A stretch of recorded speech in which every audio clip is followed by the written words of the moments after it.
Hello children, how are you? I hope you all are doing well and loving these new chapters of English that are giving you so much knowledge. है ना बच्चों, बहुत कुछ सीखने मिल रहा है ना।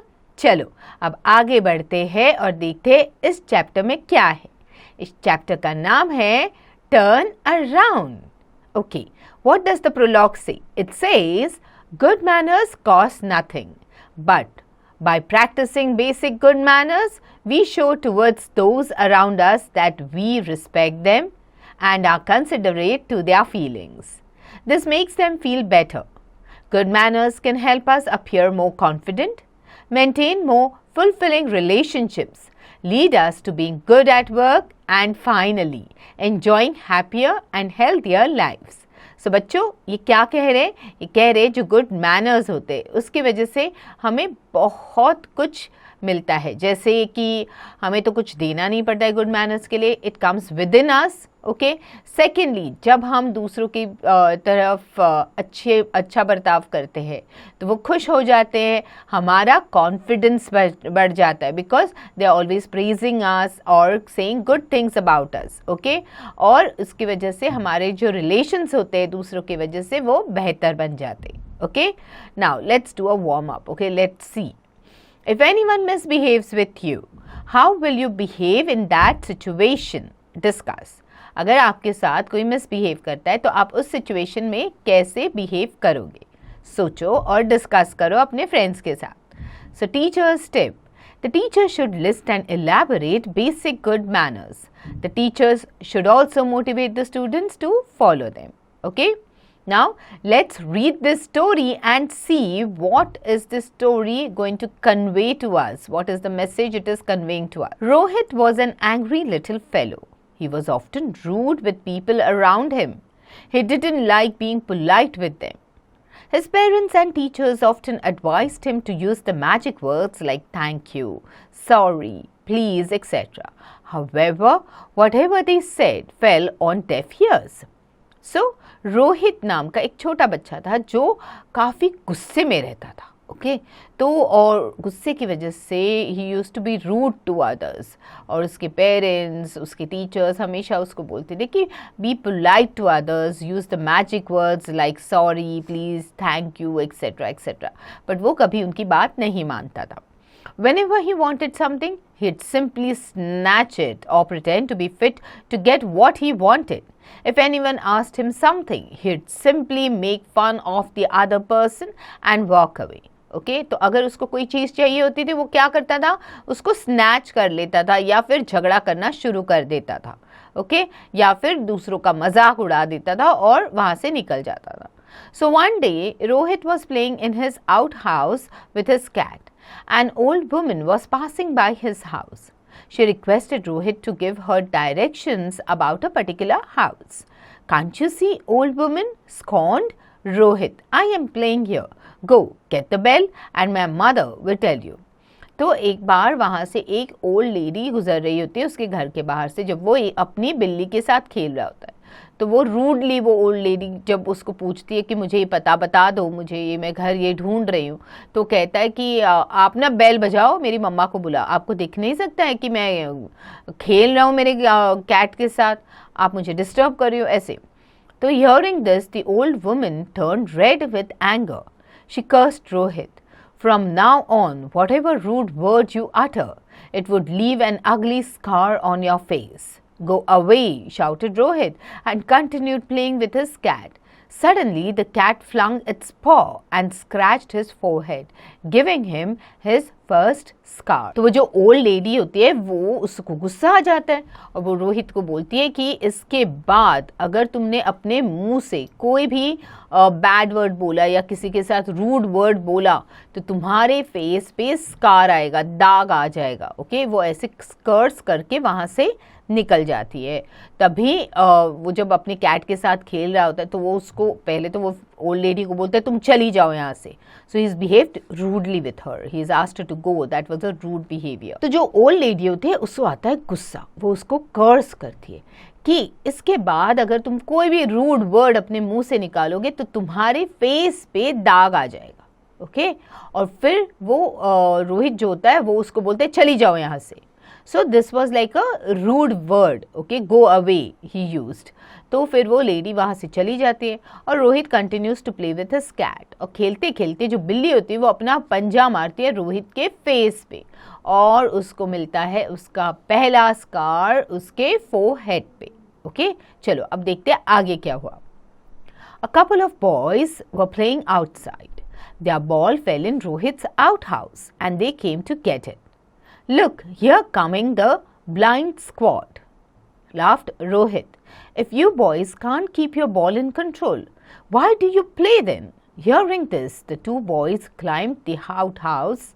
They punched Rohit on his face and left with their ball. Rohit had another scar on his face.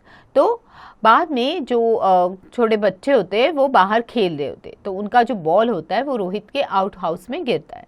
तो रोहित उनका मजाक उड़ाता है कि अगर तुम खेल नहीं सकते हो तो फिर खेलते क्यों हो, मतलब बराबर से खेल नहीं सकते, तुम्हारा बॉल यहाँ पे आ गया। तो वो लड़कों में से 2 लड़के आ जाते हैं उसके पास और उसको बहुत मारते हैं और फिर उसके फेस पे आ जाता है उसका second scar. Okay, Unable to take it, Rohit went inside. When his mom saw him, she asked what had happened. Rohit retorted, "What do you care? Go and do your kitchen work." तो जो कुछ बच्चे होते वो रोहित के out house के बाहर खेल रहे होते और अचानक से उनका बॉल जो है रोहित के आउट हाउस में गिर जाता है। तो जब वो उससे बॉल मांगते हैं तो रोहित रूडली उनका मजाक उड़ाता है कि और बोलता है कि अगर तुम्हें बराबर से खेलने नहीं आता तो तुम खेलते क्यों हो। तो बच्चों को गुस्सा आ जाता है, वो अंदर आ जाते हैं और रोहित को बहुत मारते हैं। उसकी वजह से रोहित पे फेस पे फिर से स्कार आ जाता है। अब रोहित थोड़ा अपसेट हो जाता है और वो घर के अंदर आ जाते हैं। तो उसकी मम्मी जब उसको देखती है, उसको पूछती है, तो देखते क्या होता है। Unable to take it, Rohit went inside. When his mom saw him, she asked what had happened. Rohit retorted, "What do you care? Go and do your kitchen work." Saying this, Rohit rushed towards the bathroom to wash his face and this time hit his nose on the door. तो देखा, रोहित ने अपनी mummy जब उसको पूछती है कि क्या हुआ बेटा, तो वो कहता है आपको क्या पड़ी है, आप अपना किचन में काम करो। So he was very rude again to her and वो बाथरूम की तरफ जाता है अपना मुंह धोने के लिए। और क्या होता है, because he is rude, what happens is he hits his nose by mistake on the bathroom door. अब उसको आ जाता है उसका तीसरा scar. Children, now it is time to track your performance. You have to answer these questions to find out how much of the story you have followed so far. Okay, now let's go ahead. At night, while the entire family was having dinner, Rohit asked his little brother, "Hey you, give me that fork." Little Ankit placed the fork near Rohit's hand.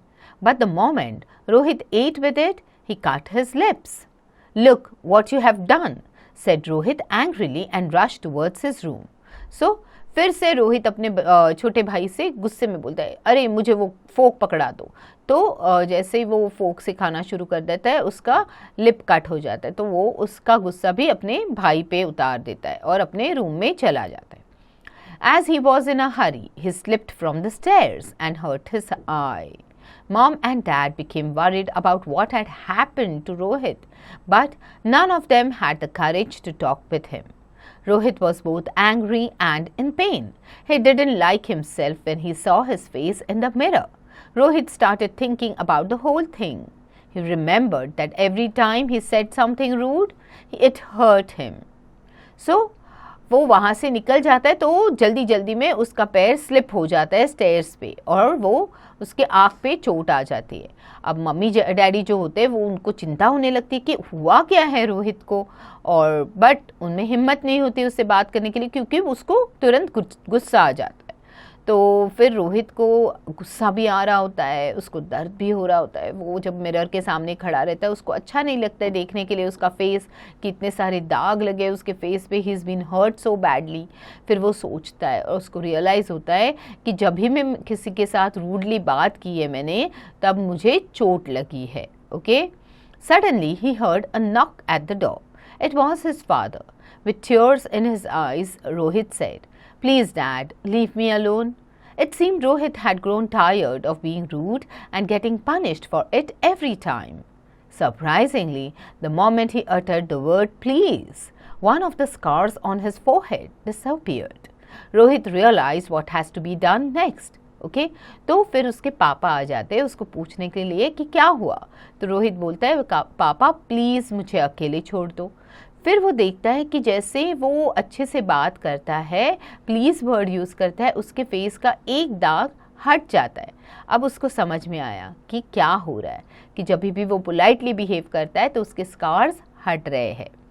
Okay the next morning was the beginning of a new life for Rohit. अब रोहित ने decide किया है कि अब से वो किसी के साथ रूडली बिहेव नहीं करेगा. जब भी वो रूडली बात करता है उसको चोट लगती है, ठीक है, और जब पोलाइटली बात करता है उसके स्कार्स जो है वो हट जाते हैं.